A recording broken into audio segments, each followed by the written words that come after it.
அது மாதிரி சிறு முதலீட்டாளர்கள் இருக்காங்க. இப்போ நீங்கள் ஒரு பவுன் தங்கம் வாங்கணும்னு எனக்கு முடிவு பண்ணிங்கன்னா இன்றைக்கி ₹1,00,000 இருந்தால் தான் கடையில் போய் வாங்க முடியும்.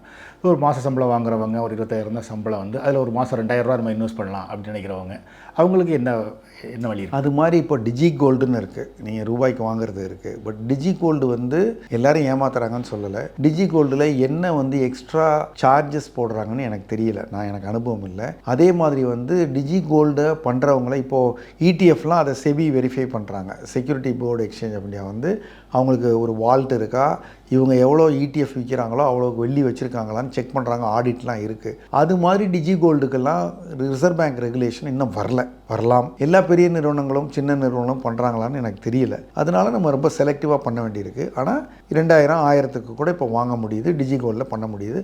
நம்ம போகிற போது என்ன சார்ஜஸ்ன்னு தெரிஞ்சுக்கணும். அவங்க நமக்கு பணமாக கிரெடிட் பண்ணி கடைசியாக அதை கிரெடிட் பண்ணுவாங்களா அல்லது அப்பப்போவே அந்த தங்கமாக கிரெடிட் பண்ணிடுறாங்களா, அதையெல்லாம் நம்ம வெரிஃபை பண்ணிக்கணும். நிறுவனத்துக்கு வேறுபாடு இருக்கலாம்.